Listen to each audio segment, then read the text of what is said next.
ويوم نبعث في كل أمة شهيدا عليهم من أنفسهم وجئنا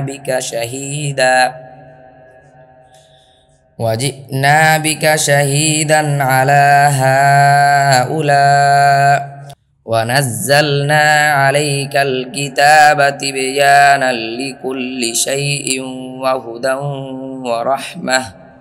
وهدى ورحمة وبشرى للمسلمين 89 আর স্মরণ করো যেদিন আমি প্রত্যেক উম্মতের কাছে তাদের থেকেই তাদের বিরুদ্ধে একজন সাক্ষী উত্থিত করব এবং তোমাকে তাদের উপর সাক্ষীরূপে হাজির করব।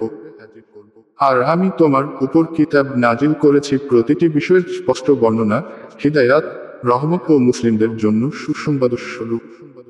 إن الله يأمر بالعدل والإحسان وإيتاء ذي القربى وينهى عن الفحشاء والمنكر والبغي يعظكم لعلكم تذكرون 90 নিশ্চয় আল্লাহ ইনসাফ, সদাচার ও নিকট আত্মীয়দের দান করার আদেশ দেন এবং তিনি অশ্লীলতা, মন্দ কাজ ও সীমালঙ্ঘন থেকে নিষেধ করেন।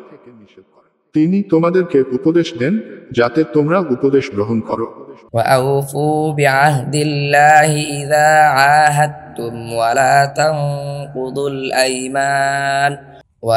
تنقضوا الأيمان بعد توكيدها وقد جعلتم الله عليكم كفيلا إن الله يعلم ما تفعلون 91 আর তোমরা যখন অঙ্গীকার করো তখন আল্লাহর অঙ্গীকার পূর্ণ করো।